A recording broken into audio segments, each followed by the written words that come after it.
Anyway, hello everybody. Hello. And I'm gonna get Spreaker up and going here momentarily. For some reason, Spreaker decides that, hey, we're gonna change your microphone output and all that other stuff. Spreaker sometimes, I love Spreaker, but for some reason it just it's not Spreaker. It really is me. So let me just fix this. I don't know why it was not fixing it. And so hang on, everybody. I promise you, I'm not ignoring you. I promise you. I'm just kind of getting this together. Well, I run it on Spreaker because a lot of people listen on Spreaker as well. And okay, so now we're live, everyone, everywhere. And I apologize for those of you who are listening to this on Spreaker. There was a little bit of a delay. My bad, because I didn't change it to the proper microphone. All right. And hello, Ireland. Can you keep me in your prayers? I certainly will. Okay. Hello, everybody. I am Bishop James Long, and you are my buddy. And I'm your friend, and we're all friends. It's just a little community we've built here. And I truly appreciate all of you guys being here. And thank you so much. Thank you for taking this time and just wanting to be here with all of us and have a good. We're going to have a good show. We're going to talk about a lot of things in the paranormal. And I got to fix. I don't know why it keeps changing. Public, Facebook, public. For some reason, when we go live on my Facebook page, it only says to friends. And I've changed it a million times. But for some reason, it just keeps going back to friends. But anyway, I promise you it's probably something that I'm doing wrong. It's a natural blonde thing. My bad. Well, hello. Well, I love you right back, John. And I appreciate all you guys being here. I truly do. Well, thank you, K3. Love your content. Amazing. Well, thank you very much, K3. And first time here, Mimi. Well, hello there, Mimi. And hi to all you guys. If I have not said hello, I do apologize. It's not because I'm ignoring you. It's because a lot of people are saying howdy. So, oh, goodness. I'm still in rehab 3 months now. Please send prayers my way. Well, we certainly will. So for those of you who are watching this on Facebook and YouTube, I think it's Hetty. Maybe Hetty is Sturman's asking for prayers for rehab. So we certainly will keep you in our prayers and thoughts. Well, it is Friday. It's Friday. And I hope you have first of all, wonderful weekend.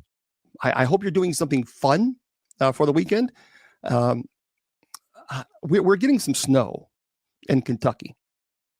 Now, I'm going to say something, and some of you are going to be really shocked when I say this, because those of you who have been my friends for a long time, if you follow me on social media, you know that I'm like a snow freak. I love snow. I love the cold. Man, bring it on. 20 feet of snow. However, that has kind of changed lately. As you guys know, I had the gastric bypass surgery in September of last year. Was probably, well, no question, not probably, it was the best decision I've ever made in my life. Now, a week or two after I had surgery, I'd probably say there's something different. I've lost a lot of weight and I feel great. But I love to walk now. I mean, I really love to walk. And I have replaced, I guess, my weakness for sweets and that kind of stuff. I replaced that for walking. Man, I just love getting out there and exercising. It feels good getting outside. And it's snowing. So I can't get outside and I can't go walking. And so when I see that beautiful little white stuff falling from the sky, I'm thinking, go away. Unfortunately, but that's okay. All right. Oh yeah. And hello there for the moderators on TikTok. Thank you so much for being here. I really do appreciate that. I appreciate all you guys. Well, thank you, Matt. It feels good. I'm glad to, no cross country skiing. If I try to ski, I'd probably break my leg. No question about that. It's outside of, yeah. Well, let's see. How much do you have? We have 17 inches or more. Holy moly, Kathy. No, we actually, we got like I think 1 or 2 inches, but still that, 1 or 2 inches in Kentucky, I can't get out there and walk because it's, it's ice and you got to be careful. Last thing I need to do is fall and break a hip. But anyway, we are here live on Friday. And you know what this means. It's Paranormal Fridays. Now, I want to remind you, please remember, Mr. Producer from KGRADB just informed me that he's getting a lot of feedback from folks who are really appreciating the Bible study. And that makes me feel good because a lot of work goes into it. I love doing it. Love. I love teaching biblical history and the Bible, and we're talking about Revelations, and we've been doing it for a while. That's like my Super Bowl. I love it. And so I really do appreciate people, letting him know, hey, look, we really appreciate what the shows. So you can go on. By the way, make sure, don't forget, do yourself a favor. Remember, I'm on all kinds of platforms, but I'm on KGRADB radio. Now, they have paranormal everything. So if you love the paranormal, like I do yourself a favor. Go to KGRADB.com. Okay. KG as in giraffe, RAD as in dog, B.com. You need to go there, guys. And it's a very inexpensive subscription. It really is very inexpensive. And they have all kinds of shows. My show's on there, but they have all kinds of shows. But if you sign up, don't forget to use the code word Bishop. Because if you do, then you get 30% off your subscription. And thank you there. Hi, I think that's, so thank you very much. So make sure you use the word Bishop in the code and the coupon code to get 30% off. It's already very inexpensive as it is, but really the shows are great. They are great. KG as in giraffe, RADB.com. And make sure again, you use the code word Bishop. All right. Someone was asking about exorcisms. Oh, great. Thank you very much. Marco says subscribe. It's awesome. Well, there you go. So Marco's on there and he said subscribe. Well, thank you very much. And Christopher St. Booth. Well, everybody, Christopher St. Booth, my brother from another mother. I've been in several of Christopher St. Booth's documentaries. I love them. I love the Booth brothers. I do.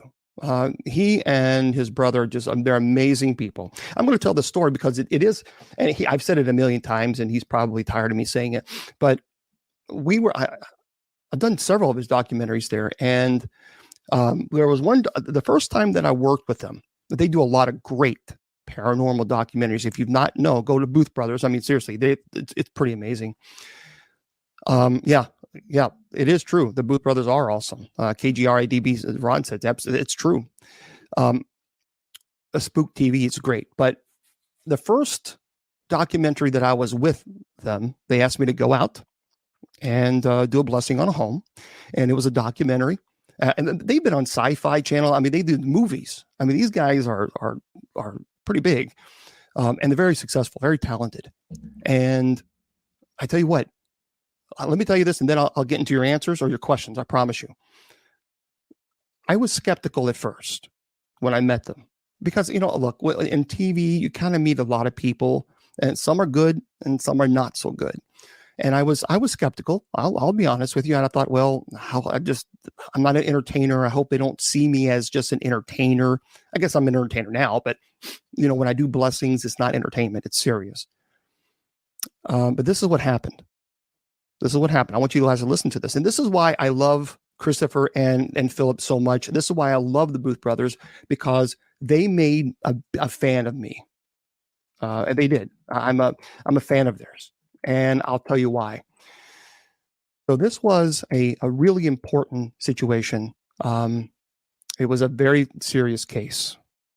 And they asked me to come in. This was a incubus case, which was obviously pretty scary stuff. And so I thought, okay, I'll go in and I'll see what they got to say. And I did. And they had spent hours on this scene because they had set it up and they wanted it perfect. And I understand that. They want the light perfect. And it was a very serious case. She also, I think she had it was a 4-year-old child, a 4-year-old little boy. I don't know, 3, 4. I don't know how old he was. Now, keep in mind, these are producers and directors and owners, and they want to get the perfect shot. So they were waiting just right for the camera angle, for the sun coming down. They just wanted a perfect shot. And so they got it all set up. And they were getting ready to film. And they started filming the mother talk about her incubus situation. And they were filming perfect lighting. And this her son came into the shot. And I think he had a little truck or something like that. And he was wanting them to play with the truck or look at the truck or something. Now, a lot of directors would have just lost their heads. They would have just gotten furious because he just lost the shot. But I thought, okay, now what's he going to do here? And I watched very carefully, because if he had placed the child on the couch to sensationalize it, I would have walked out. I would have left. But he didn't. Now, keep in mind, they spent the whole day getting a perfect shot. He stopped filming because we're talking about an incubus here, which is very serious. They stopped filming completely. And he just talked to this little boy, 4-year-old boy. You know, he's a father himself, but he just talked to this little boy and they were talking about the truck. And he wasn't rude. He wasn't disrespectful. And he knew that at the more that he spent with this child, the more he was going to lose that shot, the filming, the perfect film. But he just sit there and the little boy was just talking about it. And I was so impressed with that. I was so impressed. And finally, the little boy got tired, and he was like, well, he's just going to go outside and play in the backyard. And they continued filming. Now, of course, they lost that perfect shot where the sun was going down. They lost that perfect shot. But the fact that he stopped, because he didn't want this 4-year-old kid hearing this stuff about his mom being sexually attacked. Man, that really impressed the heck out of me. It really did. When I saw that, I thought, man, I want to work with these guys. And well, thank you, Dance. And so when he did that, that was the moment that I thought, you know what? I like these guys a lot. I like them a lot. And I tell that story a lot because I just want people to know that there are people out there who are filmmakers who are genuine, and they are one of them. They're just amazing people. So for them to stop filming and not lose their temper or anything, no, it was just, well, because he knew he was a visitor and he didn't want this child to be exposed to that. And that was very cool. That was very cool. That was the Booth Brothers, for those of you who don't know. The Spook TV, fantastic. Make sure you definitely do yourself a favor and go check them out and go check out the documentaries. As a matter of fact, I think he's gotten, Christopher, I can't remember what it was, but I think The Attached had a pretty nice, I think, award. I was scrolling through on Facebook, and I can't remember what that award was, but it was a pretty prestigious award, The Attached. Pretty nice. Okay. Let's see. Ashley's asking, I'm interested in your opinion. Besides people who do things they know bring in demons, do you feel like the demonic target a certain type of person? Well, Ashley, that's a great question. I think the demonic attacks anybody. If you give them the door, if you crack that door just an inch, they're going to bust it down and they're going to want to get in. And so I've always said that the closer you get to God, the harder the devil works against you. And you grow closer to God by loving people, by being compassionate. And so I certainly think that the moment that you give them that invitation, they're going to take it and they're going to run with it. No question about it. Now, I want to also remind you, please don't forget that on Wednesday nights, every Wednesday from 8 to 10, I have Bible study. It's open to everybody. And you don't have to be Catholic. It's online, and you can watch it right here. And so I do that every single Wednesday. And I've been teaching Revelation and, of course, Bible study in general. So please stop by 8 to 10. We're here, and we love doing it. I'm going to be introducing a new topic after Revelations. We're going to get into that later. And but anyway, 8 to 10 every Wednesday. Okay. Jackie, can trauma be the crack for demons to enter? Absolutely, positively. No question about that. No question. It can be. And that's why you have to be really, really careful because demonic entities you got to remember, demonic entities will use anything and everything to force themselves into our lives, anything and everything. And so trauma certainly can amplify this. So can, of course, abuse of drugs or something of this nature. So you got to be careful. You got to be very careful. Or any type of even sinful activity. Let's say you suffer with lust. Well, the demonic is going to amplify that to cause you to do things that you normally would ordinarily never do. And so you have to be careful with those things, and you have to obviously make sure that everything that you're doing is monitored, and you try to fix the things. Like for example, me. I was addicted to sweets, and I am addicted to sweets. And you have to be careful with that. I have to be careful with that, because if not, then my weight can get spiral all out of control. And so it's very, very important. Yes. Yeah, Josh. Okay. I don't understand. Sandra, I don't understand your question.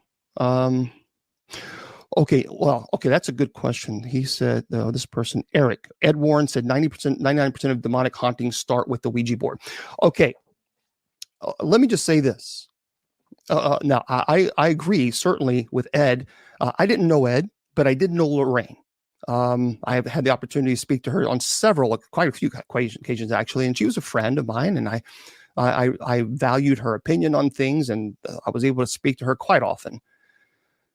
Ed is correct in that using a Ouija board, first of all, you should not do it, period. But it absolutely opens the door for the demonic to attach itself to you. So there's no question at all that the Ouija board is bad mojo. You just need to stay away from it completely. Just stay away. No matter what anyone thinks or says to you, stay away from using the Ouija boards. I don't understand why people continue to do that. It's not as if this is the first. I'm the first clergy who's ever said stay away from them. They are bad news.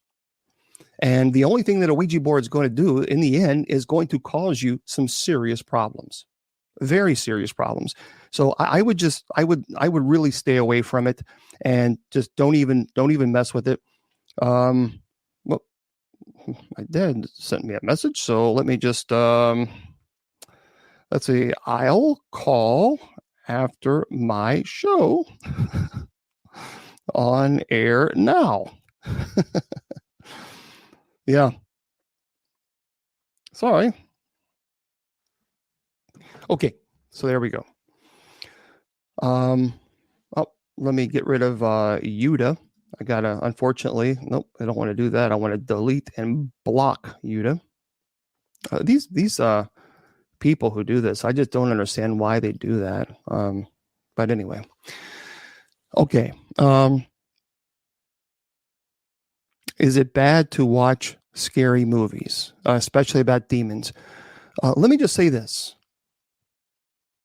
And this is, if you are under demonic attack, I've had people tell me that they are under demonic attack, even possessed.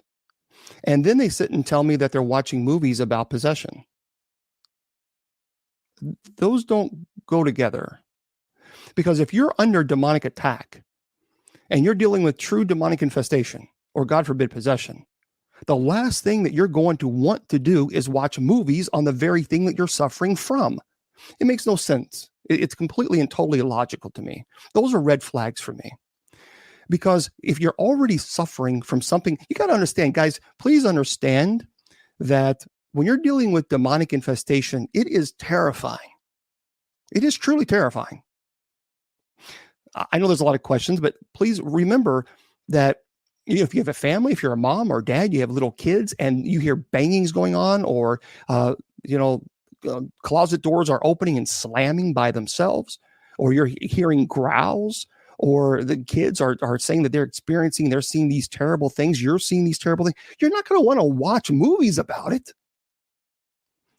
So I would say that if you're struggling with demonic issues, certainly in the past, you really should stay away from them. I don't watch possession movies. People ask me all the time, well, what do you think about this movie? I don't know. I don't watch it. And only because most of them is junk. Most of them, quite honestly, most of the movies on possession are just complete pure junk and sensationalizing it. It just totally, nonsense. Now, there are some movies that are legitimate and that are quite intense. I've talked about the exorcism of Emily Rose. Her name is Annalise Michel. Yeah, I mean that show is pretty darn close to what was testified in court by the family and the exorcist. Also, the movie The Rite. I think if you want to know, and I've said this before, if you want to know what exorcists go through with Anthony Hopkins, the movie is based on Father Gary Thomas. I've had the opportunity to speak to him several times. I think it's probably one of the best movies ever made if you want to see what exorcists deal with, and even in our own personal life. I think definitely The Rite is a phenomenal movie because it doesn't sensationalize all this stuff. It doesn't make it's very, very intense. But I think that's it truly is. Well, thank you very much. Mark says, I love the show. Well, I appreciate that, Mark. Oh, yeah, Nancy Caps. Thank you. Nancy, if anyone wants to learn more, please take Bishop Long's online classes. Thank you, Nancy, and I appreciate that. And I do have online classes. I teach demonology, angelology, paranormal studies, and genealogy. It's all online. You learn at your own pace. And, of course, all the funds go to funding the ministry.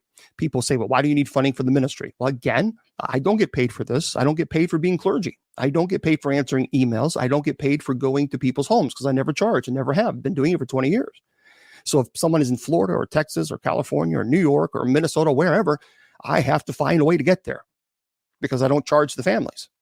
And so people who make gifts on TikTok, I appreciate you very, very much because that's how I go. That's how I get to these homes. Unfortunately, I wish I had a massive platform because on average, I spend roughly between $2,000 to $3,000, sometimes even per month on these cases. And I might generate $800 a month in donations. So maybe. So I spend this out of my own money. I teach online English, and that's how I do it. And it's a lot. But anyway, the classes, you can go to bishopjameslong.com. Now, thank you there, Mr. Producer. Bishopjameslong.com, and you just simply look on the online class or class and click that, and you can sign up. Now, if you sign up now when I'm in the show, I'm not going to be able to. The classes are all online. They are on a private Facebook group. And so once you do this, the directions are there, then I will send you a message. I'll send you the invitation, and you start your classes. It's very detailed. Very, very. Some people have told me it's too much for the price, but I don't like the idea of. Some people are charging up to $1,000 for classes, and I'm thinking no, that's not right. So anyway, there you go. Yeah, Bill's on it. He is Bill, Mr. Producer, behind the scenes. He is right on it. But anyway, there you go. BishopJamesLong.com. All right. What is it called when you get the bleeding from your wrist and feet like Jesus? Is that real? That's called stigmata. And actually, it very much is real. There have been documented cases of stigmata, medical documented. I mean, really, truly amazing cases on it. Now, the movie called Stigmata is nonsense, utter nonsense. Nonsense because people who have stigmata are very pious. Their faith is extremely strong. And so stigmata is not a curse. And in this movie, the stigmata, it very much was like a curse, and that's just absurd. So no, but is it real? Most certainly. But is it seen as a curse? No. Okay. Let's see. What is it? Oh yeah, 23UBBE on TikTok. Well, I'm a fellow pastor here. Well, thank you, my brother or sister. I don't know if you're. Have you read "A Hostage to the Devil" by Malachi Martin? Absolutely, I have. Um, the phenomenal movie, a phenomenal book, phenomenal book. For those of you who don't know, Malachi Martin. Now he was a former. He's passed, but he was a former Roman Catholic exorcist. As a matter of fact, he was the chief exorcist in Rome, highly respected, and but he chose to leave the Roman Catholic Church for a relationship. Fine, and then he continued though performing exorcisms, and he wrote a book called "The Hostage to the Devil." It's a really fantastic book. Fantastic book.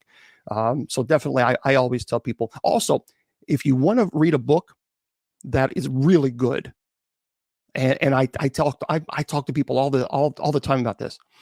His name is Jason McLeod. Now it's spelled. His last name is McLeod. That's how it's spelled. Jason McLeod. Oh my gosh, these books, folks, I cannot get them. It's called Dark Siege by Jason McLeod. I am telling you guys, man, if you're the type of person that when you try to read a book and your mind wanders and you get easily distracted, you won't have that problem. You will not. I give you my word, you will not have that issue when reading these books. You won't. It is just that amazing. You can go to Amazon and you can pick them up. And I'm telling you, I have both and I love it. Dark Siege. It's a Connecticut family's nightmare. Yep. Oh, thank you very much. I appreciate that, Bill. Yeah, Dark Siege, a Connecticut's family nightmare. And man, is it good. It is just, and of course he has Dark Siege 2, and that's called Dark Siege, the Nightmare Returns. And that, by the way, that's also dealing with a succubus case.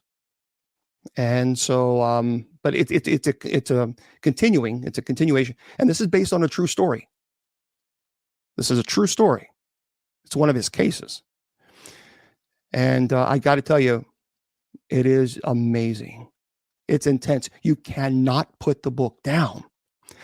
I remember I had hospital chaplaincy, and I was reading through the first book, and the way he writes, it's so descriptive. I mean, it's amazing. And at the end of the chapter 1, I was like, oh man, I got to go on to chapter 2. I got to find out what happens. So I kept reading. And then chapter 2 was ending. I was like, okay, now it's midnight. I got to get up at 4 a.m. I got to read chapter 3. It was that type of book that every time I went to the other chapter, the end of the chapter, I couldn't put it down. I couldn't. It is just that amazing. Amazing. Dark Siege, Jason McLeod. Pick the books up. I promise you, you're not going. You can go to Amazon, Joe. You can go to Amazon and just type in Jason McLeod, which is McLeod. Jason McLeod and Dark Siege. There you go. And check it out. You're going to love it, guys. You're going to love it. Trevor wants to do, I think everywhere has ghosts. Well, Trevor, Trevor, is it Schmidt 51? I do. I believe that there are ghosts that exist everywhere. Not just in American culture, but in everywhere. And many cultures actually, they don't fear ghosts. It's not a taboo subject. And people say, well, I don't understand. Why do ghosts remain here? Well, I had read books. I've been reading since I was 9 years old, books on demonology and the devil. And I never really liked the answers to that question. And I'm the type of person that when I get a question in my head, I have to figure it out. I've got to figure it out. And I kept reading it, trying to find the answer elsewhere. And I thought, okay, there's nothing here. And it just kind of dawned on me. Why are ghosts here? What are, well, because it's clear. Scripture says, remember, that in heaven, free will exists because angels freely chose to reject God. So therefore, we know free will exists in heaven. We know this. I don't believe that heaven is forced upon anybody, because if it's forced upon you, then that means you have no free will in heaven. And we already know that free will does exist because angels fell. I think heaven is presented to you. And for whatever reason, if you're not ready to make the transition, or if you're scared of being judged, whatever it might be, whatever the situation it is, I think that is why human spirits remain. And I got to tell you, and I'm only talking from experience too, because I've had cases where families will tell me that they've had a haunting situation, but they don't feel threatened. They just don't like the activity. They don't like what's going on in their home, and they're a little scared. And I've had lots of opportunities where I've gone to people's homes, and it wasn't a violent act at all, no violent activity. But I would pray for the soul that is there. I would ask God to forgive their sins. I would ask for the intercession of their guardian angels to come and help them. One time we were at a house, and this house, it was in the middle of summer.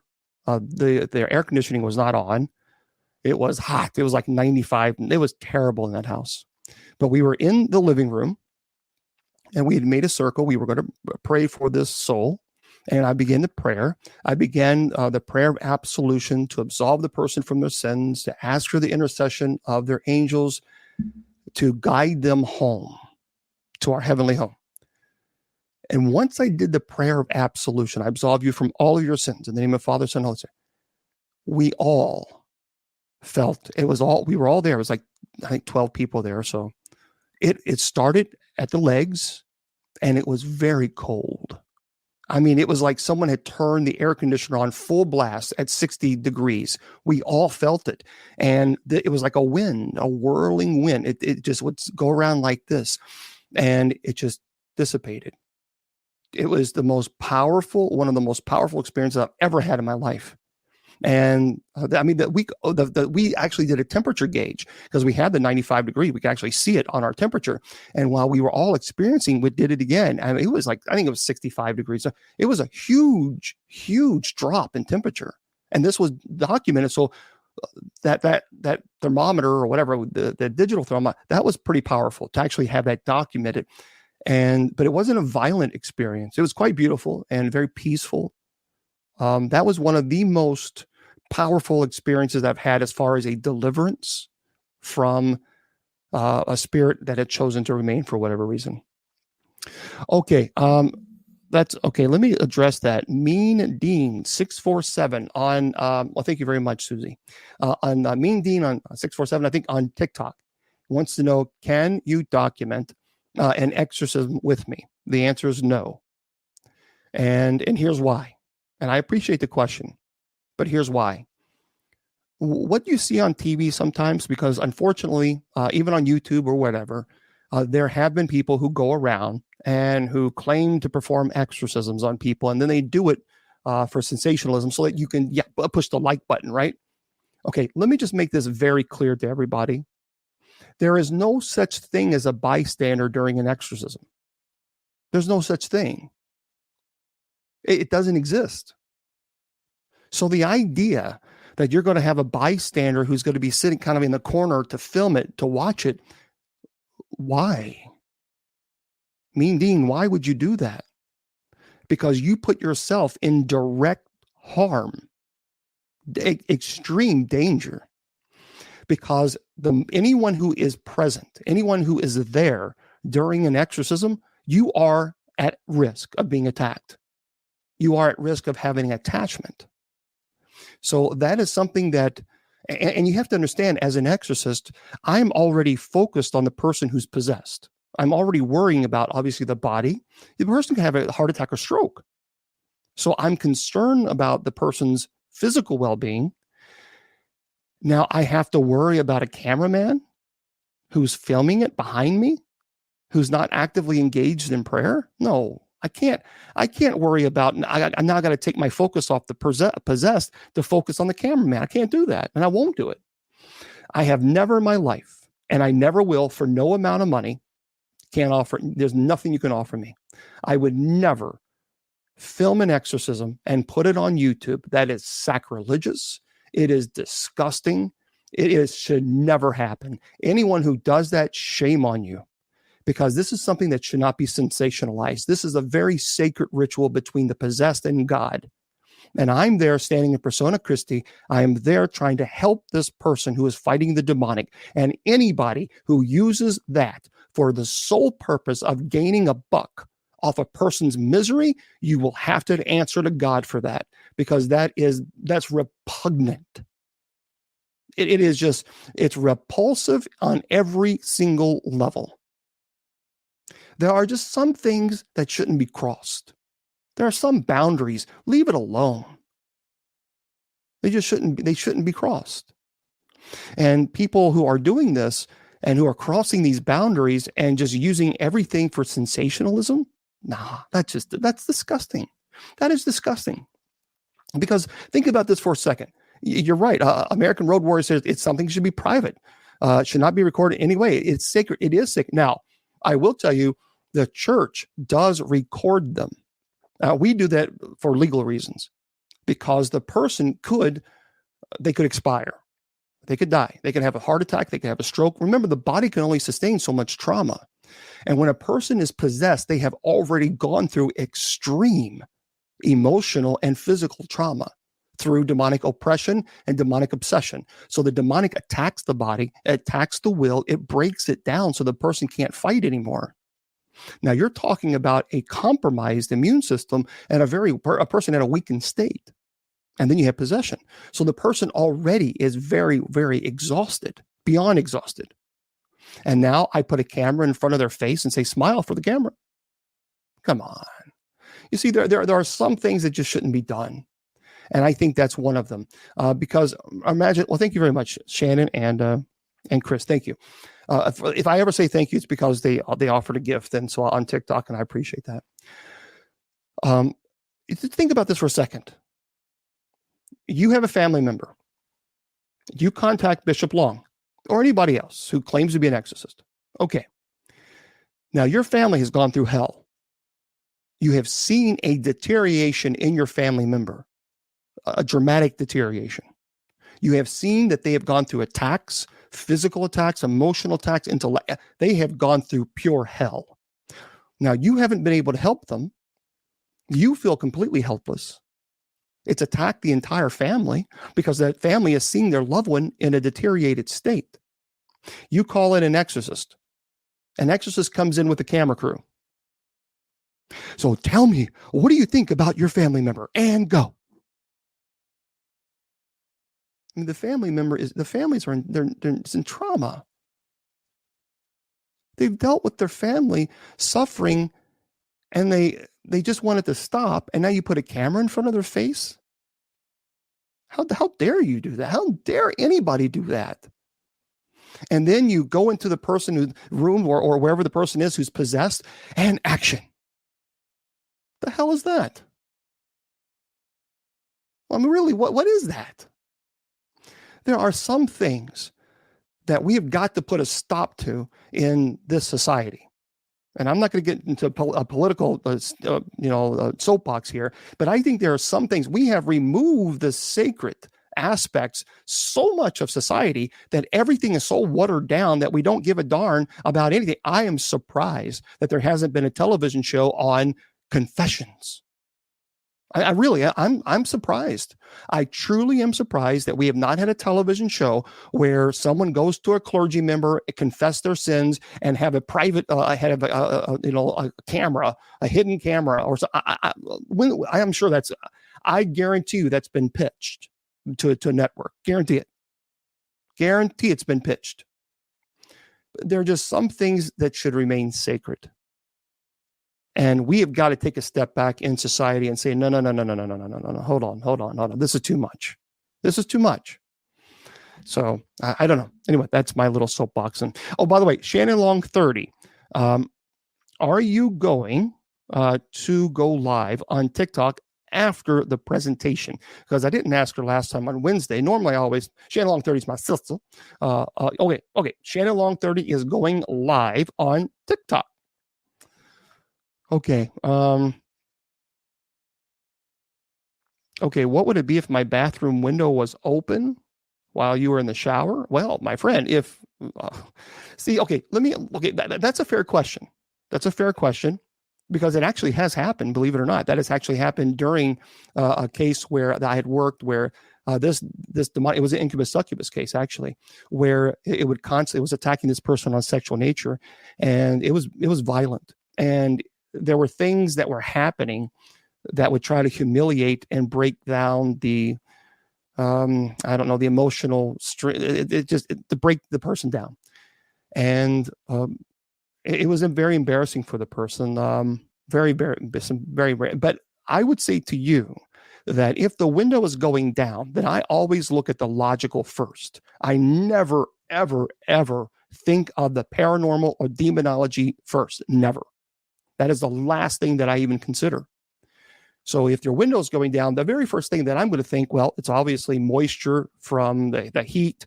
Might be older windows, I don't know, or it could be it's not latched on properly. There are so many things that it could be logically that I would say to look at that first. I would never ever look at the demonic or anything like that first. That is the last thing that I consider. So just kind of give you, but I appreciate the question. What happened with the abuser when they die? Best Mama 101. Well, Best Mama, are you talking about the abuser when are you talking about the demonic? And I think that's a great question. But Best Mama on TikTok, if you can just verify that for me, are you talking about the demonic? Because I think the question is what happens to the accuser when they die? I'm not really understanding. So if you can kind of clarify, Best Mama, I'll watch it just a little bit more in the chat room, but then I gotta move on for the show. But I try to, when I see a question, when I'm glanced down, I see a question that's and all you guys are asking great questions, and I appreciate that. But let's see. I'm very good. Thank you very much. Okay, good. Okay, you answered. Okay, great. Thanks. Okay. So anyway, that is the story there. All right. Kids' laughter. That's a demon, correct? Oh, bored possum from TikTok. And thank you. So Nick Jones is very kind of you. Thank you. Thank you. Okay. Kids, guys, this is important. This is very, very important. The demonic will often use children as a way to sneak in, as a way to accidentally give the invitation that it needs. And this happens a lot with using the Ouija board. A lot. It happens when you're using EVP work. EVP is electronic voice phenomena work, where basically you have a digital recorder. You go into a place, a haunted location. You ask, is there anyone here? What's your name? You don't hear anything. But then you go back, you play this, and you might hear a child say, whatever their name, Samantha or Cody or whatever it might be. And then immediately you start interacting with what you think is a child, Samantha or Cody. So now there is, and I have one where it's a digital recorder where you actually can hear live EVPs. You can hear it live. Most digital recorders, you can't hear it. And then you have to play it back to hear something. Now, EVP, I have gotten a lot of EVPs, lots of them, and I like listening to the live EVPs. When I'm talking about live, so I have headsets, and I'll ask the question, and I can hear literally live. I can hear a response. So I don't have to, because what happens is when you have a digital recorder, you have to stop the investigation, then you have to rewind it, then you have to play it, and you might have to listen to an hour of EVP, of complete silence, and there's nothing there. Sometimes you rewind it, you play it, and then it's immediate. You hear something. Now, with me, on the EVP that the digital recorder that I use, I can hear it live. That's a little scary, and you have to be careful about that. And the reason is because if you use that, then you actually can hear the response. Now, you can't hear it with your ears. If you can hear something, okay, let me explain something because it might be a little confusing to people. Let's say I don't have any I have no earplug, nothing. I'm going out. Is there anybody here? And I hear a response. Yes. What's your name? Sam, whatever. That's called a disembodied voice. You're able to hear this with your ears. Now, a lot of times on TikTok or social media, on videos, when you watch a paranormal video, you can hear these. They're actually hearing disembodied voices. That's different. Well, thank you very much. That's beautiful. I love that little solar. That's different than an EVP where you hear it only through the digital recorder. Let me see if. Oh, you guys. Thank you, Shannon. Hold on one second. Bear with me for a second because I'm gonna see if I can get a tool here. So bear with me. Hold on. This, by the way, this is what I used for that one home. You know what? Let me turn this. Since I'm going to do. I don't want to stop it. No. Cancel. Hold on. I'm going to turn this effects off. None. Oh, come on. Hold on. Sorry, everybody. I don't want to do that. None, dagnabbit. There we go. So this right here, this is what I used. This is the temperature gauge that I used at that night when I was telling you about how the beautiful, the room temperature changed. So that's this. And I actually use this as well at the Bobby Mackey's on Ghost Adventures. So that's that. But bear with me. Hold on, everybody. Okay. So this is the actual, and I'm not sponsored by these people. But anyway, I'm just going to tell you, this is a great recorder. This really is. But this gives you the opportunity to hear live EVPs. Now, here's what you got to understand. The digital recorders, they're able to pick up frequencies that our ears are not able to. So that's why they're able to pick up these type of sounds. A disembodied voice, obviously you can hear it with your own ears. So, okay, let me share this with you. This is my, this is the recorder that I use when it's a live EVP. I can actually hear it. And let me tell you what it's called. Yes, let's come to this, folks. I got to have reading glasses. That's what happens. This is, for those of you who want to know this, it's a Sony IC recorder. And the numbers, for those of you who want to know, it's ICD SX, X is an X-ray, SX57. So this is what I use when I want to hear live EVPs that occur right then and there. And it will record it. It will record it as well. But you can actually hear it while you're doing the EVP work. And again, it is, Hetty, is that correct? Well, Hetty, why don't you send me a message? Because I might want to talk to them. Hetty Sturman, your friends are shutting down their paranormal group. Yeah, do me a favor, send me a private message on Facebook, please.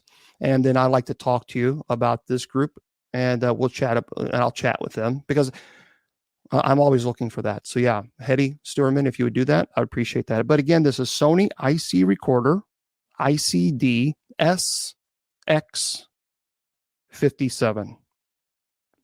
And so again, this is the live, so you can do live EVP work, which is also very cool. There's another one that's actually very good too, and this is live EVP. This captures live EVP as well. And I've gotten really a lot of great EVP work with this. This is the Zoom.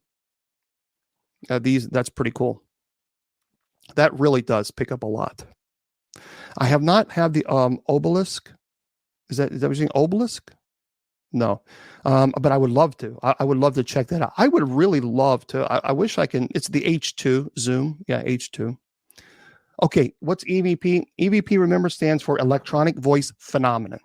And what that means is a digital recorder is able to pick up frequency sound that our ears are not able to. So like if I say, I have the EVP, I have my digital recorder. Is there anyone here? I don't hear anything. What's your name? I don't hear anything. Are you friendly? Don't hear anything. But then I play it back. And then if I say, is there anyone here? And you clearly hear, yes. What's your name? John Doe, whatever it might be. That's EVP. And that is obviously, you get that on your digital recorders.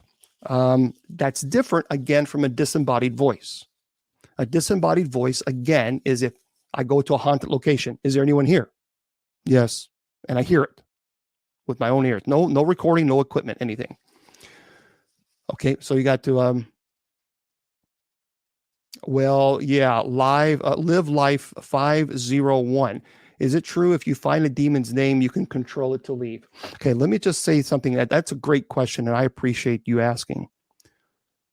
Let me make this very clear to everybody. During an exorcism, there is the part where we command.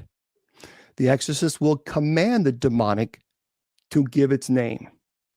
Now, but you have to understand that is a process. We're battling the demonic.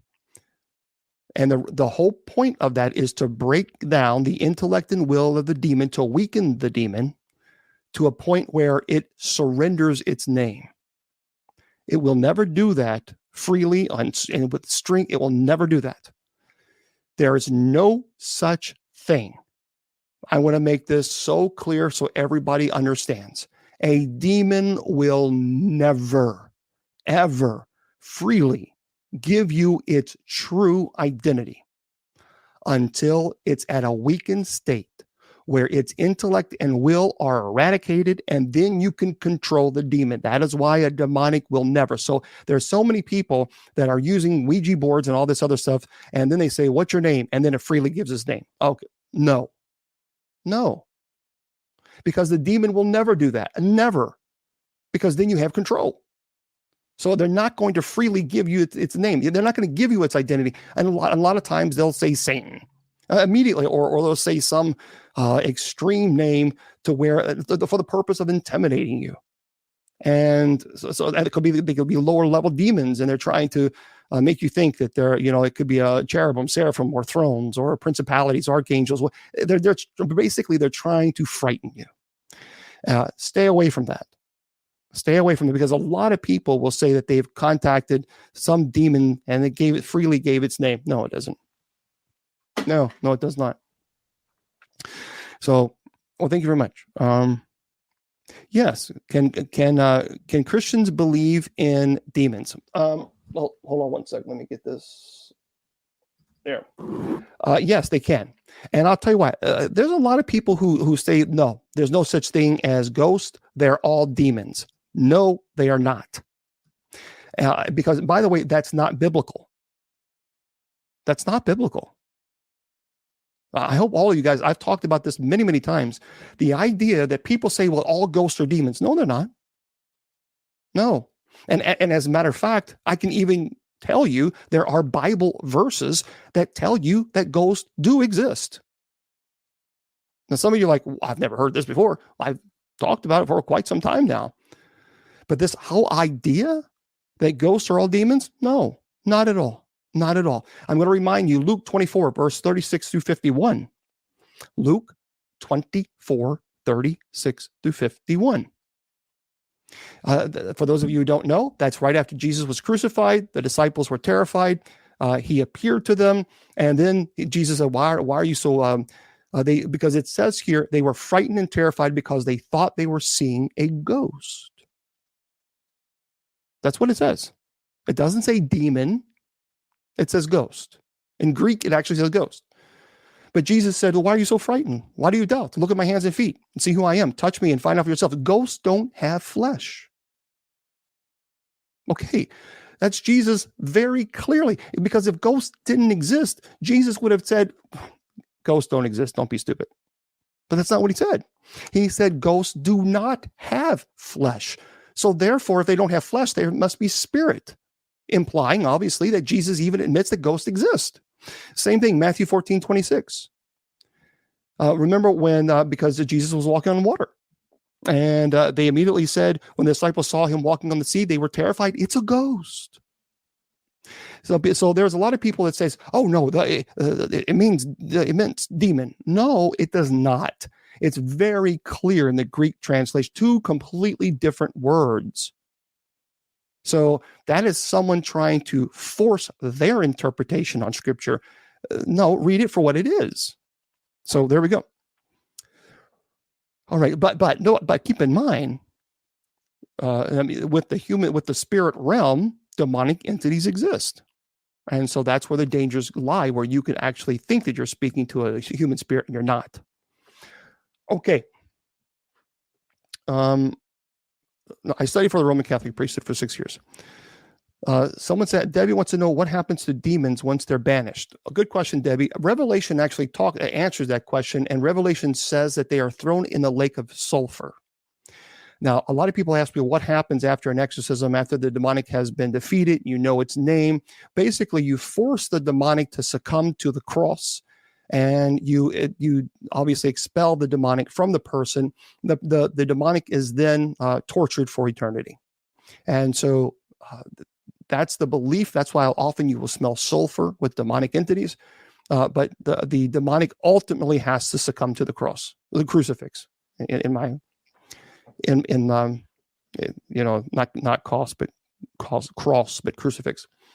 The difference between the cross and crucifix is a cross is a symbol that does not have the corpus, the body of Christ on it. Crucifix is where the corpus is. Okay. Do you feel there has been more? What was the question? One true light. Do you feel that there has been more possession since Vatican II came about? A lot of people will attack Vatican II and they say it was too liberal. I believe the Novus Ordo is a valid right. It certainly has the form. No question has the form. A lot of people will talk. People don't like it, and I understand. I get it. I truly do. But I think there have been a lot more. You got to remember, the paranormal shows are relatively new when you're talking about history. So there are a lot more people who are experiencing what they think is paranormal, but a lot of times they might be watching a show or go on YouTube and they misinterpret what's going on. So my job and the job of the religious demonologist is to go out and, matter of fact, they've already have. We've had one case in Kentucky, Draven Dess, who is studying to be a religious demonologist, has taken that on. Also, Deacon Tommy Golden, who is a deacon with the United States Catholic Church, and he, of course, there's a case in Tennessee that he's looking into. And then, of course, Mike Zimmerman, he is going to be taking on some cases. So I'm training all three of them, and then Becky Connor, who eventually will be, I'll be teaching her as the religious demonologist as well for the church. So, they go out and they try to debunk. That's what we do. The last thing we consider is demons. If we're constantly thinking everything is a demon, then I don't want to associate myself with that person because it's exhausting, because not everything is demonic. And because it just simply is not. It's just not. So, well, thank you, Joe. I appreciate you guys, all of you being here. Thank you so much. Okay, thank you so much, Hetty. I appreciate that. And please don't forget to send me an email. That way I'll remember, Hetty, on Facebook. I say email, but on Messenger, facebook.com/Bishop James Long, if you would, please. Okay. What is this?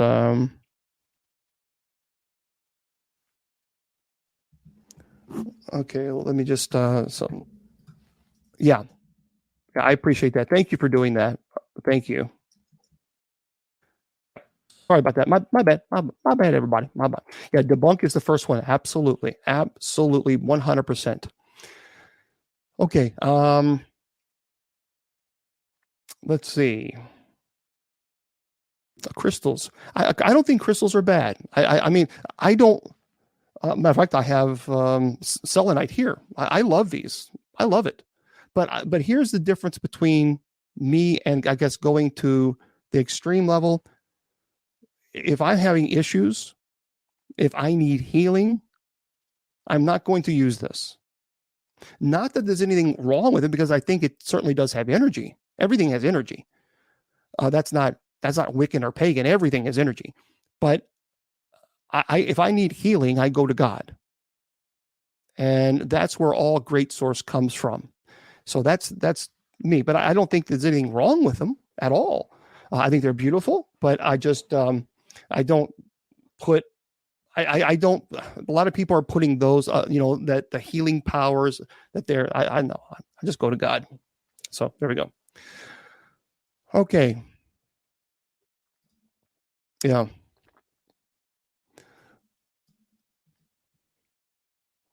What was that question? Oh, psychomantium. Yeah. There's a thing called psychomantium. A lot of people, what they'll do, that really is it's focused primarily on spiritualism. Psychomantium. That was a question that someone was asking.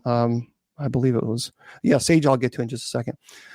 Basically, from my understanding, is it's a very small area. You kind of enclose yourself off, and the lighting obviously is either very, very dim. Sometimes it's only you're only using candles, so the lights are off and you only use candles. And there is a mirror. You use a mirror, but the point of the mirror is not to you can't reflect anything that's like can't reflect you or can't reflect anybody who's there. And it has to basically sit almost in darkness. Where you have to kind of angle it so you're sitting there and you have the mirror. You don't want to have a candle in front of it. You usually have several candles to light up the room dimly, but you put the in an angle to where it's just the reflection is darkness, basically. And the whole point of that is the belief that you can use these mirrors to communicate with the dead. And then, for example, a lot of mediums will do this. Well, some medium, not a lot, but some mediums will do this. This is very dangerous to do. Very, very dangerous. It is the same principle of a Ouija board, because you don't know what's going to come through. Now, people will say to me, well, now, wait a minute. I can filter out. No, you can't. No, you can't. Folks, look, I'm not trying to be mean, but anybody who says that they can filter out the good from the bad, no, they cannot. And they just can't, period, because they can't prove it. They're just telling you, they're giving you I have nothing to sell you. So I don't do readings. I don't do any of that stuff. And not there's anything wrong with the I'm not attacking psychic mediums. Because I have friends and family that obviously are very gifted. But I am telling you that when you use these objects, you cannot filter out the good from the bad, no matter what anybody tells you. Guys, I shoot from the hip and I tell you straightforward. I never sugarcoat anything. Some people really respect that about me, and some people get really angry, but I'm not going to sugarcoat it. I'm going to tell you the absolute truth. When you use any type of object to communicate with the spirit world, you do not know who you are communicating with, period. I don't care what anyone else says. A demonic will often use, for example, children. And so while you think that you're seeing a child and speaking to a child, you're not. And now you're engaging with this child you think is a child, and the whole time you're speaking to a demonic, and you've given the invitation that the demonic needs now to attach itself to you. Folks, that is the God's honest truth. And I'm not trying to make anybody mad by saying that. I'm just trying. I want to be always honest with you. If I don't know something, that's very similar to black mirrors. People will use black mirrors also to communicate. And that happened actually in 1890s. That was very, very heavy during spiritualism. Very heavy, because they would use these mirrors to communicate with the dead. And they would tell you that the spirits are trapped within this mirror. Anyway, the point that I'm trying to say to you is this. You use something to communicate with the spirit world, then you might get an answer from something that you don't want to get an answer from. And once the door has been opened, you cannot say, I'm going to open this door, but only crack it only for the good guys, because the demonic will look at you and say, yeah, right. That's not how it works, sunshine. Sorry about that, Toots. And because once you open that door, even for a crack, they're going to use anything and everything to manipulate anything. Remember, these are not stupid spirit beings. They are not stupid.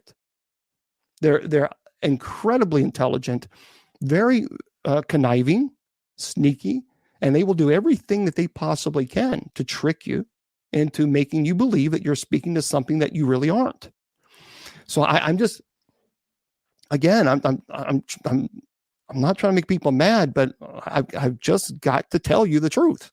It's very dangerous, and I have met people from all walks of life in the paranormal community. Because the first time I investigated was 35 years ago.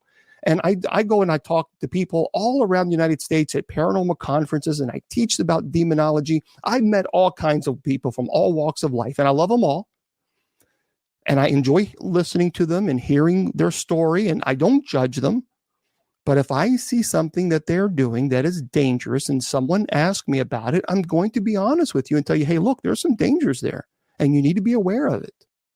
And what you do with that information, you can toss my point of view out with the trash, or you can keep it and say, well, there's some legitimacy. That's up to you. But I know that I've done the best. Okay. Oh, that's a good question. How do you tell the difference between a demon and a loved one? And that's one thing. That's a good question. A lot of people, I've noticed this is becoming a problem in the paranormal world because I'm involved in the paranormal community. So I've been in the paranormal community now for a long, long time. I've met all kinds of, and I'm telling you, this is becoming a major problem in the community. There are people who say they are psychic mediums, and some of them are legitimate, and some of them are a psychic medium, as Miss Wilma, who's 66 years old. She's not a psychic medium. Look, here's the dangers that come with this. All of a sudden, a lot of these psychic mediums are claiming to be demonologists, or some don't claim to be demonologists, but now they're talking and teaching as if they've studied demonology all their life. Since when did become psychic and medium make you a demonologist? Again, I'm not trying to be nasty, but where did you go to school where did you go to seminary? When did you begin studying angelology? There was one person who claims to be psychic medium who everything they always go into a case. It's a demon. It's a demon. I feel it. It's a demon. Every single case they do, they could go to Ronald McDonald House and they would say, it's a demon. It's a demon. I'm telling you, everything is a demon to this person. And I had the opportunity to speak to them. I said, so a lot of your cases are 100% of cases are all demons. Why is that? And then they went on and on about teaching me about demonology. Okay. So I just asked a simple question. Well, tell me the hierarchy of angels. Well, I don't really get into all the hierarchy and all that other stuff. Okay. Can you tell me about Lucifer, Satan, the devil? Are they the same? Well, it doesn't really matter. So then when you start asking questions that someone who has studied angelology and demonology, if they've never studied and they can't answer basic theological questions, because I've told you before, demonology is not paranormal. Please remember this. Demonology has nothing to do with paranormal.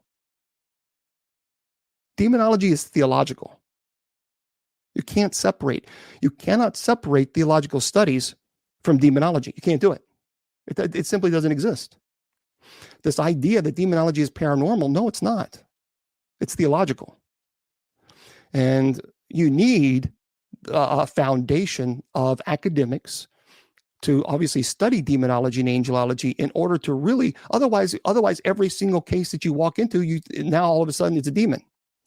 So I've noticed that a lot in the paranormal community. I've noticed that a whole lot, that psychic mediums will come in and now all of a sudden they're experts in demonology. I'm just concerned about that. But anyway, and again, let's see. Hi, Jim, can I get some advice from a bishop? Well, you certainly can. And you can My guy got double pink eye. No, oh, okay. Yeah, you can certainly ask questions. That won't be a problem. But you just have to, ask it. So,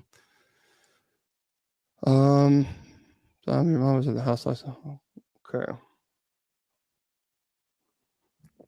Okay. Well, then you're going. Disgusting. Okay. Someone's being rude. Let's see. James Long, also a person without a theological background could easily fall into, demonology. Yes, absolutely. Absolutely. Okay. So yeah, you got to be careful. And how do you know? Well, again, what I tell you is when there's a demon present, you don't need a psychic medium to tell you that. You do not need not. And I have friends that are psychic mediums. I've already explained that, and I've already defended many times psychic mediums. But I'm telling you guys, you don't need a psychic medium to tell you if there is a possession or demonic entity. I mean, there's no ifs, ands, or buts about it. When a demonic that is truly present, it is overwhelming. The presence is intense. Your body, I believe all of us has a sixth sense. And your body will tell you it's time to get the heck out of wherever you are. You need to get out of it now. I tell this, listen to me carefully. Always, always remember this. You never act with a doubtful conscience. You may allow an evil to occur. And what that means is if you go into a place and that place allegedly has demonic activity, but you don't know, and you bring people into that place, and then you begin investigating, and now all hell breaks loose and someone is attacked, you have acted with a doubtful conscience, and you haven't allowed an evil to occur. Someone got hurt. So you don't act with a doubtful conscience because you don't want to harm anybody, that's for sure. Yep, gut feeling, absolutely. How do you make a non-believer a believer? What evidence can I use? Thank you, Bishop. Well, I got to tell you, yeah. Okay, Baldy 12333. Please keep in mind that I'm screenshotting your things, and I'm going to be reporting you. And I'm going to ask Twitch to block and remove your comments because this is very rude and very disrespectful, and there really is no reason for it. So, as a matter of fact, for those of you who are watching it, some people are just unbelievably disgusting. I don't know why they do that. Someone just being very rude. As a matter of fact, let me just, there we go. Remove that. No. Okay. I think I removed the Twitch. And yeah, some people are just being really disgusting. I don't understand why people behave like that. Just unbelievable. Yeah, just disgusting. Okay. Oh, thank you very much. Yeah, I don't know. Yeah, I don't know why people do that. And don't forget, Shannon Long 30 is going live afterwards. So yeah, the Bible does what? Consider ghosts demons? No, Shane. Actually, they don't. And I've already talked about that earlier. Yeah. I did. I shut it down. It's just disgusting. Remember, because I talked about that just a minute ago. The Bible is very clear that not all ghosts are demons. As a matter of fact, the Bible is very clear. Remember Jesus was crucified, he saw them, and they thought I thought it was a ghost, and Jesus said, "I'm not a ghost. Ghosts don't have flesh."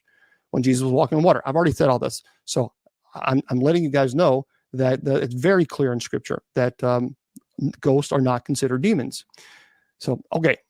By the way, listen to this. This is a very interesting thing. I'm going to get into. I've answered a lot of your questions, taken a whole hour to do so, which I'll continue to do so. But listen to this. This is really crazy. And by the way, if you want to go to my website, you can, bishopjameslong.com. I do teach online demonology, angelology, paranormal studies, genealogy, and you can also go to Bishop James Long to donate to the ministry. So if you I help single moms, and I've been doing homeless ministry for a long time.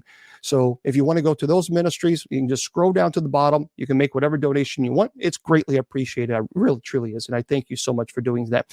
Let me go back and fix the effects so you guys don't see this ugly green screen. So there we go.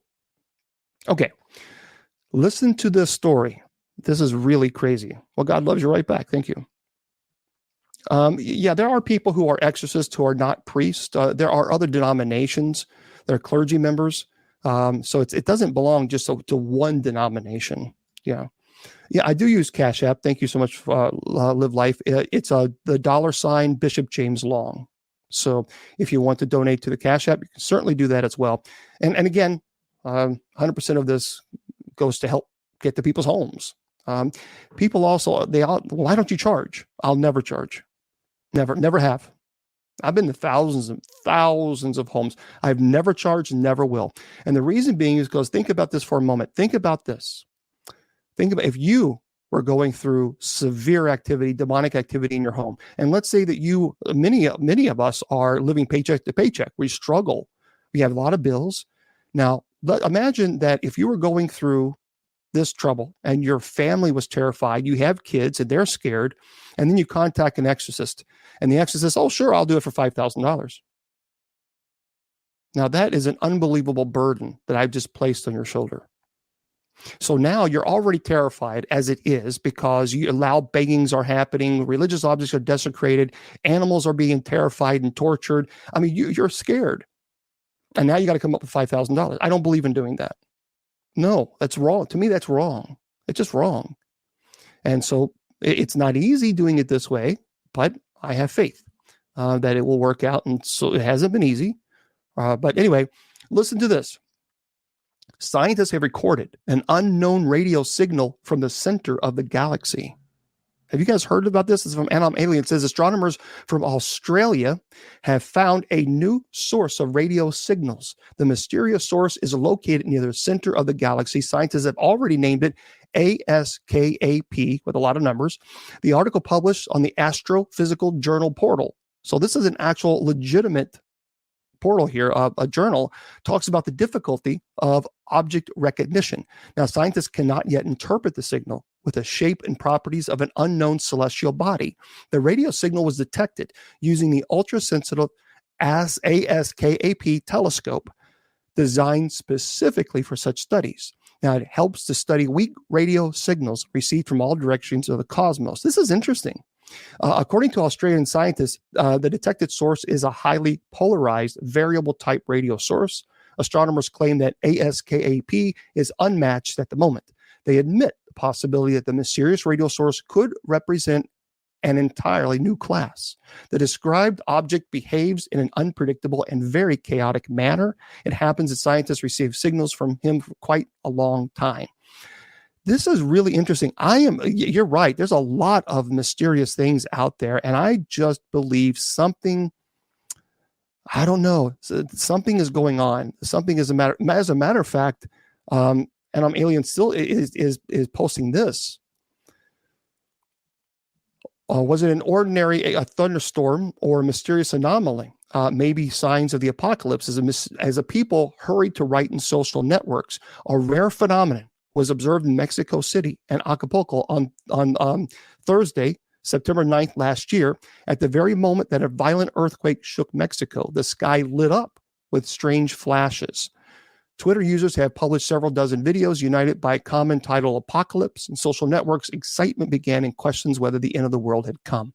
There's a lot of things going on right now that's being captured and placed on social media. I got to tell you, something is going on. Something is definitely going on. I don't know what it is, but for those of you who believe in psychic mediums, and I'm one of them, I believe that there are truly gifted psychic mediums out there, this will make you very interested. For those of you who don't know, Uri Geller, the famous psychic, Uri Geller claims that the Earth is waiting for a massive invasion of aliens. He says he stumbled upon a conversation between higher beings 4,000 light years away. Now, according to dailystar.uk, Uri Geller warned NASA to prepare for a massive alien invasion of Earth, which will take place, he says, in the near future. Geller is confident that the giant energy source, which astronomers have discovered at a distance of 4,000 light years, is most likely a message from higher beings from space. He believes that the aliens are already heading in our direction. He announced on Instagram a team mapping radio waves in a universe has discovered something unusual that releases a giant burst of energy 3 times an hour, and it's unlike anything astronomers have ever seen before. He says, no doubt in my mind that this is connected to alien intelligence way superior than ours. Well, that's kind of interesting. I don't know why that did that. It just, no. It decided, well, that's weird. Oh, well, we'll just leave it like that. But that's very, very interesting. What do you, someone said, how do you prepare for, I don't know. When you're dealing with alien life, let me just say this. There's a lot of people who truly believe in alien life. And I will tell you this, that the government has been releasing a lot of information and videos about UFOs lately, which is very weird because remember, that was a very hush-hush, don't talk about kind of situation. And now all of a sudden they're releasing things and they're even contacting theologians. There's a NASA group. They put together this thing where they have 20 theologians to discuss, well, how does acknowledging alien life affect theology? How would it affect it? I tell you what, it's interesting. Frank, I don't believe in extraterrestrials. I believe in interdimensionals. Oh, yeah. Yeah. Mark, I absolutely do believe that there is alien life. I don't believe that we are the only ones. No, I do not. No. And I'm a NASA freak. I love NASA. I went to space camp as a kid. I love NASA. Love it. And I got to tell you something. I said this statistic once. I want you to imagine this for a moment, if you can. Do you know from Earth to Jupiter in our own solar system, it takes a long time to get there? Do you realize? Now think about this. Mind blown. If you went 42,000 miles per hour, I can't even fathom 42,000 miles per hour. But if you went 42,000 miles per hour and you left Earth, do you realize it would take you 10 years to get to Jupiter? Now, just think of that for a moment. 42,000 miles per hour, 10 years. That is how huge our solar system is. Now, you want to have a real mind blown? Our solar system is a speck of dust on my fingernail, a speck of dust in this entire big room. Not the room. Go outside and take the smallest dust you can and drop it on the ground. That is how small our solar system is compared to the universe. We are very little, very, very small. So, yeah. If you went 32,000 miles per hour, you go splat. I tell you. Yeah, but there's a rocket. We have launched rockets and satellites into space. The Voyager rocket went 42,000 miles per hour to get to Jupiter. 42,000 miles per hour. That's how we know. And it took 10 years. It's insane. It's insane. The Revenant Acres possession. I have not seen that. Yeah, I have not seen that. Well, Haiti, if the problem is I've got about a couple thousand messages on my Messenger, so it's easier if you just send me the information, please, and then I can contact them. If you would do that for me, otherwise I won't be able to do it.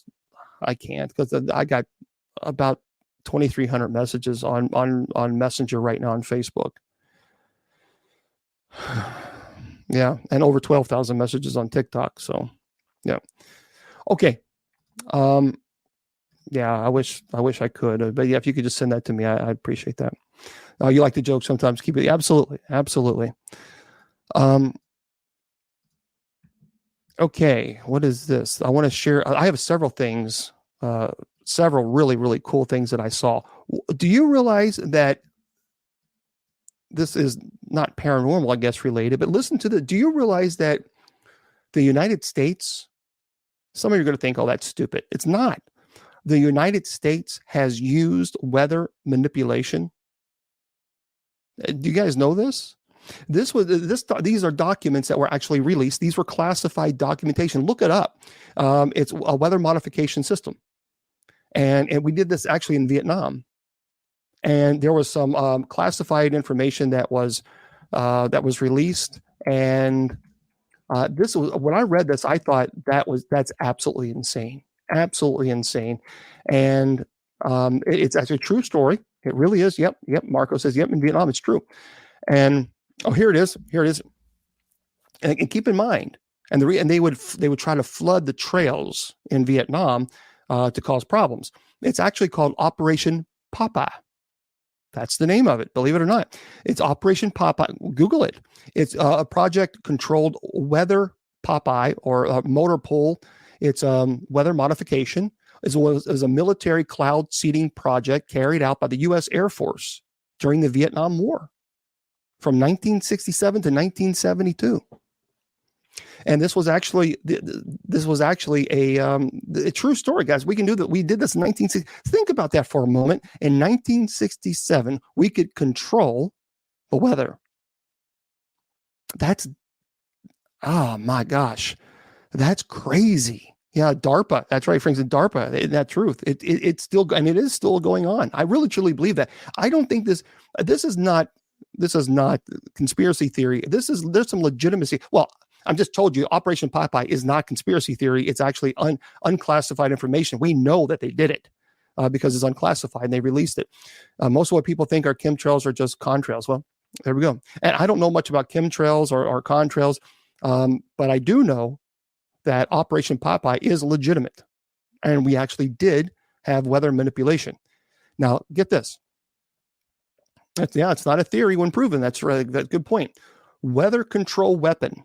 Extreme cold in Turkey freezes animals into ice statues. Apocalyptic spectacles are caused by an unusual cold front in Turkey. Guys, this is actually happening. Animals froze in place while standing and sometimes while walking due to a sharp drop in temperature, report users on Twitter. But some users have questioned the authenticity of the video. They raised doubts about how animals would freeze while standing. Well, according to Ms. Barr's investigation, the claim is suspicious. There's no evidence or anything to support the theory is true. Well, look it up, extreme cold in Turkey. We can find out. Although it is not yet clear whether the video is real, according to AlJazeera.com, extreme cold is an unusual occurrence for the southern Mediterranean countries, but the second time it has happened in 2 years. The extreme weather caused major disruption to the Greek capital Athens and forced the closure of Istanbul airport. The rare snowstorm called Elpida, or Hope in Greek, brought the capital Athens to a standstill. Quote, we ask citizens to avoid leaving their homes. It will be a difficult night. Climate change and civil protection ministers Christos Stylianides said, the height of the snow is unprecedented in some areas. Hundreds of drivers in the city were stuck in their cars for hours with rescue workers braving the cold to free the stranded motorists. Scientists cannot explain such a weather anomaly. Some suggest that this is due to climate change on the planet, but others forward to a more dire hypothesis, one of which is the use of weather control weapons. The limitations of the treaty and its application only to signatory states allow weather warfare to continue to play a role in warfare throughout the 21st century. The United States prohibits weather modification without permission of the United States Secretary of Commerce. Well, that's kind of creepy, isn't it? But I mean, the thing is we know that this happened. And when you're able to control the weather, when you're able to control weather modifications, that is no. That is something that that's a problem. That is a very, very, very problem. That's okay. So just the information is fine. But yeah, that's crazy. That's I don't know about this. I don't know. Something is that makes me very uncomfortable. Anytime, because that's obviously can be used for weapon. And I don't like, yeah, it's playing God. I don't know. I'm fantastic. Look good. Yeah, doing great. Thank you. Yep. No, I don't believe. No. I don't believe it's wise to play with Mother Nature at all. Oh no, Operation was cloud seeding. It was not that at all. Operation Cloud Seeding was for the sole purpose. I read the released documents that were classified in Congress. Read it. I've actually read it. Believe it or not, I sat down and read it. The whole purpose of Operation Popeye was to flood the traveling paths from certain parts in Vietnam, so that it would cause problems for the Vietnamese military, the communist military. It was very clear. It's unclassified. It is there. I read the entire document page to page. But yeah, it was crazy. Absolutely crazy. Listen to this. Speaking of crazy, what about immortality? It seems like a lot of people are willing to spend anything and everything for that hope of immortality. Well, always follow the money. It's the old saying, follow the money. Jeff Bezos. Obviously, those of you who know Amazon, well, Jeff Bezos. Guess what he recently did? He invested $3 billion with a B, not million, $3 billion. Billion in search for immortality. Now, for those of you who don't know, and I'm alien says this as well, Amazon billionaire Jeff Bezos has invested $3 billion in what's called Alto Labs. So for those of you who are, if you're investors and you invest in Alto Labs and you make $1 million trillion, 10% donation to the ministry, you'll be just fine. But it's a startup. It's a startup, by the way. This is a startup business that will seek immortality. It's called, again, Alto Labs, for those of you who want to invest. I'm not telling you to invest because I don't know anything about investment, but apparently he likes it to the point where he's going to put $3 billion. The project looks very solid. It members include Nobel Prize winner in medicine, Shinya Yamanaka, and Jennifer Doudna, who received the Nobel Prize for gene editing tool, reports to the conservation. Now, scientists plan to establish the process. And this is something that people are talking about, the process of reprogramming cells, that is, returning them to a stem state. Now, at the same time, journalists doubt that scientists will be able to reveal the secret of immortality. However, they are confident that the research team will make outstanding discoveries. Now, earlier, the well-known Russian anthropologist and popular person of science, Stanislav Jabotinsky, said that, taking into account the achievements of modern medicine and science, humanity is able to achieve immortality. Now, according to this gentleman, this became possible with the development of transplantology of genetic engineering. At the same time, the expert emphasized that the prospect of immortality is not the most rosy for a person as a species, since after the victory over death, a person will stop evolving and developing. Wrong. After death, you actually do have immortality. It's called heaven. Hello. But I don't know. I'm going to look into this Alto Labs, and I'm going to do some more investigation on this. I'm going to figure out what I think about this, because I'm kind of wondering if this is legitimate. Oh, I know I know that there are people who, who are always trying to fight for immortality. I get it, but it's interesting. I don't know. It's interesting. KGRIDB says, Bishop, what do you think about the about transhumanism and the effects on our soul? Transhumanism, for those of you who may not know, it basically is a movement which fights or advocates for the enhancement of the human person by making widely available technologies and obviously to affect the person's longevity or mood or abilities, just basically. And the emergence of to emerge basically and use these technology for longevity. And here's the problem with that. I think the concern, I understand people wanting longevity, perhaps maybe fear of death. I get it. And then I understand, I do. But at the same time, I think that we become so dependent on these medicines that there usually always seems to be some type of adverse reaction. That playing God, while it may give you a longer life, can also have a reaction that might be unexpected. So these are really, really good, deep philosophical thoughts. I think anytime, I'm going to turn this off because it keeps flickering on the green screen. I think anytime that you begin to try to create longevity through medicine, if you notice, or even technology, but if you notice that every time for example, I was watching television the other day and I was flipping through the channels and it was for headache medicine. And the headache medicine side effects could include heart attack, stroke, all this. And I thought, my God, I just have a headache. I just want to get rid of the headache. I mean, but it went on and on and on about it could affect. And of course, I know they have to do this for legal reasons, but it was all severe. I was like, it's just a headache. The side effects could afford a heart attack or a stroke or anemia or dementia. And I'm thinking, what about just a migraine medicine that would just make the migraine go away? So I don't know.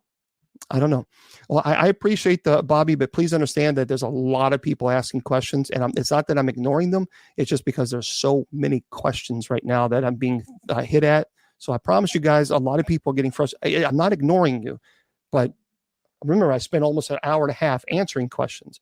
But the problem is it goes so fast. They scroll so fast. Like on TikTok, it goes so fast I can't even read them, and that's the problem. So just please understand. Okay. So let me stop. See, and then I have to stop and not pay attention to anybody else. And so, okay. Girlfriend has occasional dreams of being raped by demons for years. She also gets annoyed easy. No paranormal activity. Could this be an incubus working on her for years? Christian. Well, it could be. But here's the problem that Android purity. Here's the issue that you got to understand. The thing about being raped by demons. Okay, because you said I had occasional dreams of being raped by demons for years. When you're dealing with an incubus and succubus, it is not contingent upon dreams. An incubus and succubus actually occurs when you're fully awake, when your consciousness has control of your motor functions, of your body, and of your mind. So it begins with oftentimes with dreams. It will begin, but it's not violent, it's pleasurable. And then the moment you say stop, the moment you say I'm going to put it into it, that's when it becomes very violent. Now, a lot of people will explain as sleep paralysis. So, but what happens is, so it becomes violent, it becomes aggressive, and no, it's no longer now affecting you just in your dream state. It's now affecting you at your semi-conscious state, which is obviously the sleep paralysis. Now, I've talked about this before many times. I had a neurosurgeon on, and he talked about sleep paralysis and what that was. Sleep paralysis, basically, when you are going to sleep, the subconscious takes control of the brain, the function of knowledge, wisdom, etc., and you then sleep, or you're in that groggy state. Your subconscious is where you dream. So your subconscious is projecting an image. You see this image, and you're frightened. You can't move. You can't speak. You can't do anything. That's called it's paralysis. You're in a paralytic state. So you can't move. You can't talk. You can't do. But after 30 seconds, then the consciousness then controls the motor functions of the brain. So then you're able to move, and then the vision goes away.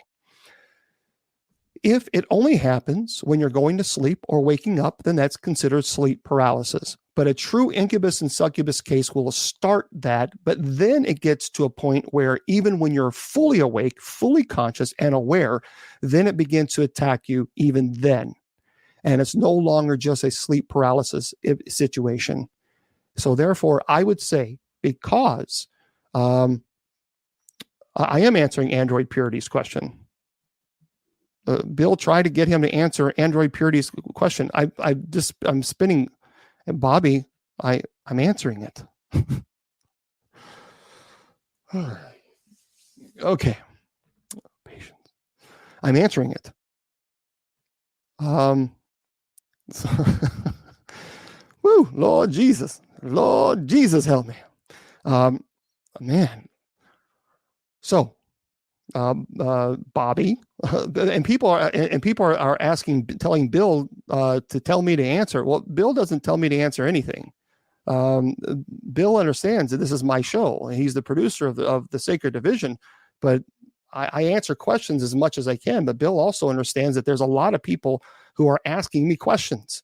I'm getting slammed by questions on Twitter, on Facebook, and everything else, on TikTok and everywhere. Folks, you're not the only person asking questions.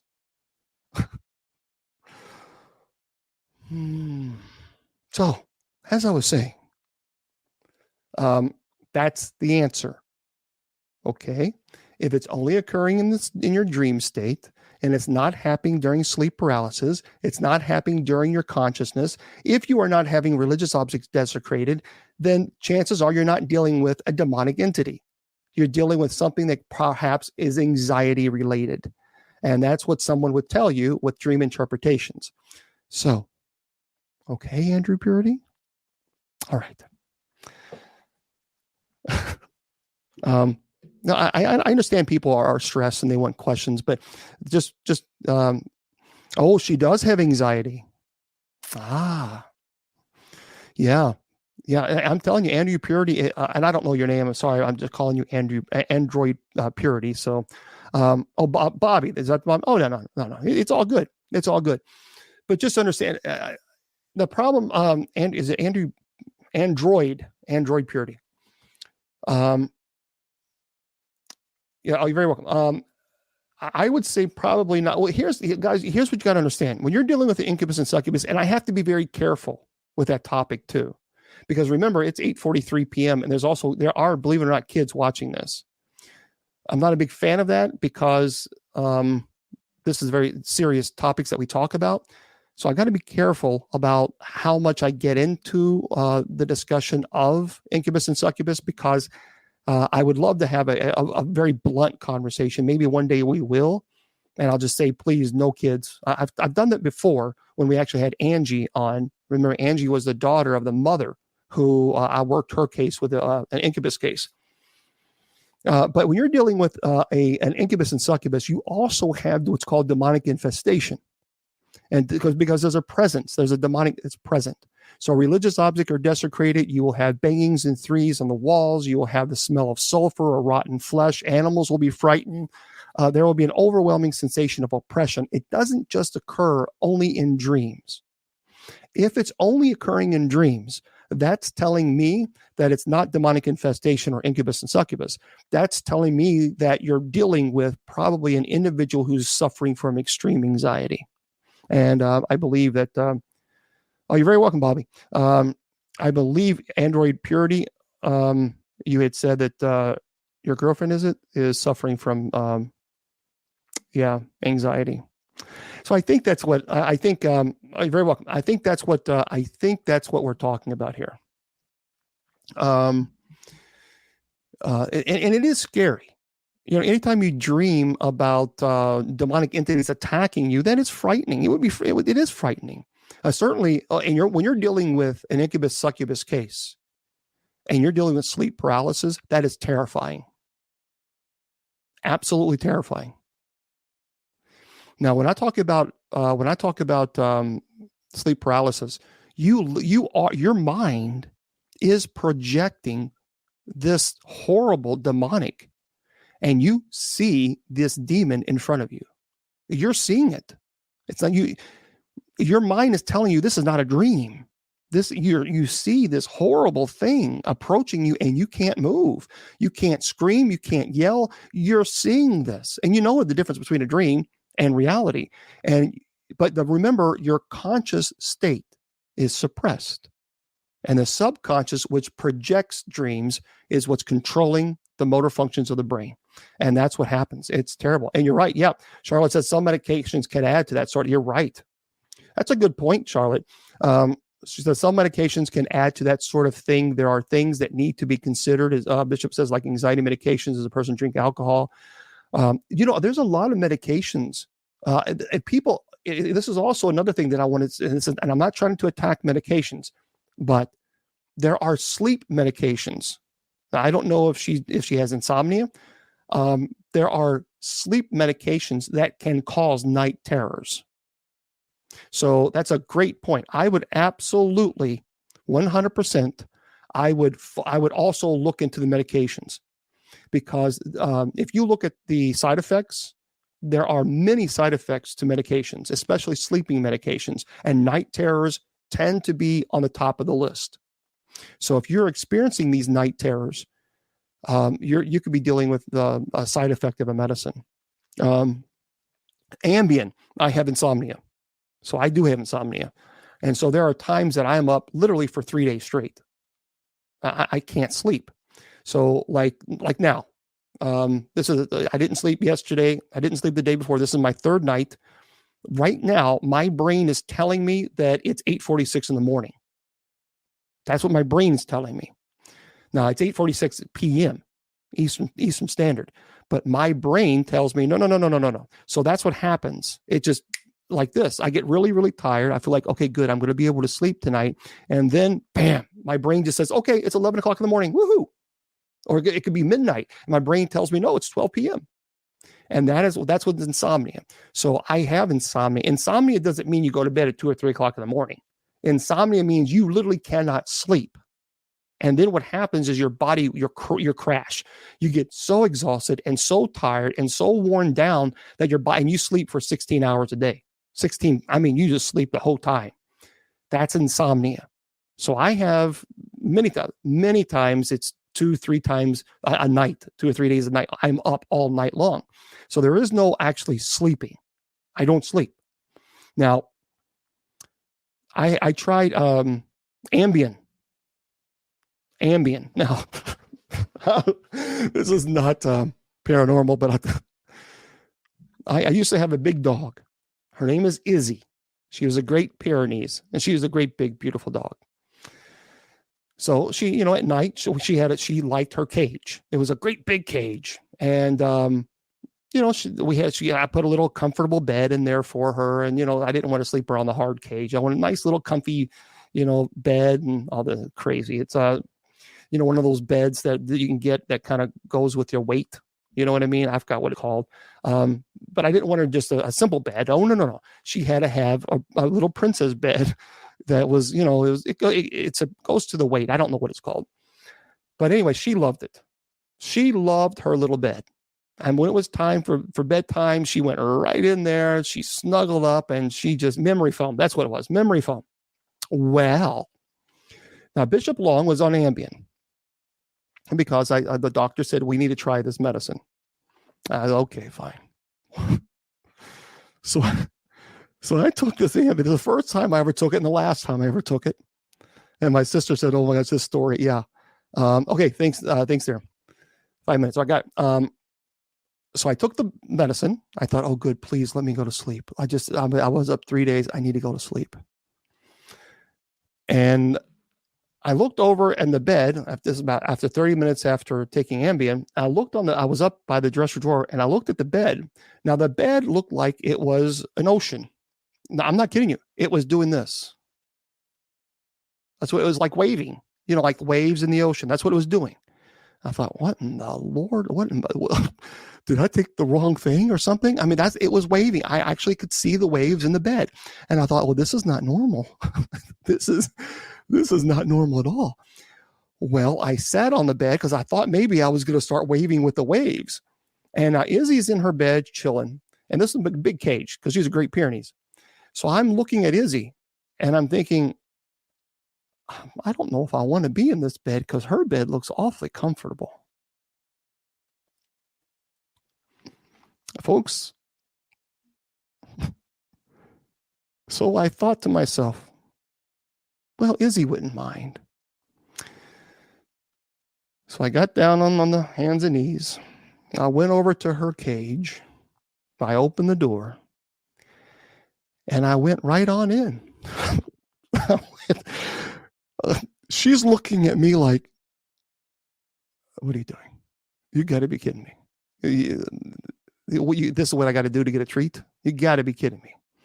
So here I am crawling into this cage with Izzy, and I'm thinking, well, this looks like a good place to lay down.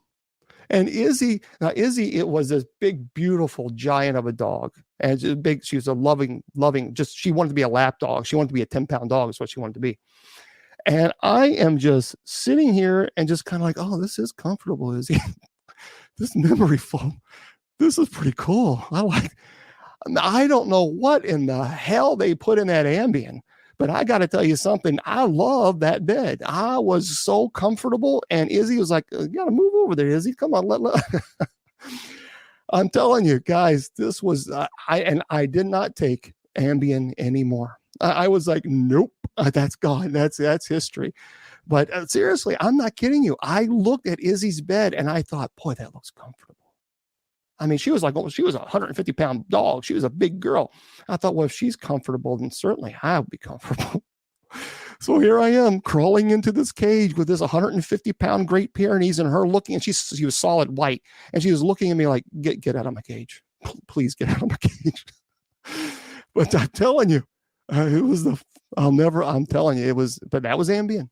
That was Ambien. So what are you going to do?